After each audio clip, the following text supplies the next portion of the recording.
السلام علیکم۔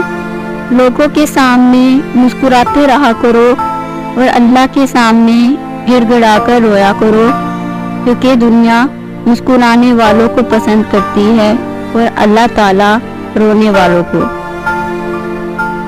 اگر نماز پڑھنے سے تم برے کاموں سے باز آ جاؤ تو سمجھ لو کہ تمہاری نماز قبول ہو گئی۔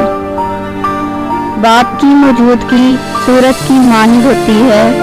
سورج گرم تو ضرور ہوتا ہے مگر سورج نہ ہو تو اندھیرا چھا جاتا ہے۔ جھیل سے ایک دن دریا نے کہا، کیا تو سمندر کی طرح بڑا نہیں بننا چاہتی؟ جھیل نے پیار سے کہا، بڑا بن کر کھارا ہو جانے سے بہتر ہے چھوٹا رہ کر میٹھا رہا جائے۔ الفاظ چابیوں کی مانند ہیں، ان کا صحیح استعمال کر کے لوگوں کے منہ بند یا کھولے جا سکتے ہیں۔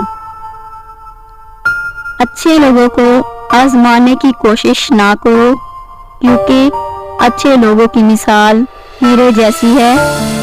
جب تم انہیں ٹھوکر مارو گے تو ٹوٹیں گے نہیں، لیکن پھسل کر تمہاری زندگی سے دور چلے جائیں گے۔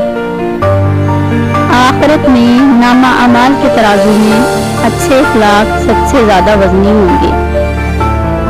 اخلاق وہ چیز ہے جس کی قیمت کچھ نہیں دینی پڑتی مگر اس سے ہر چیز کو خریدا جا سکتا ہے۔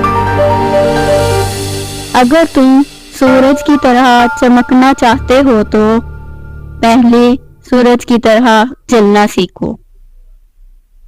زندگی میں جو لوگ کوشش نہیں کرتے وہ کبھی کامیاب نہیں ہوتے۔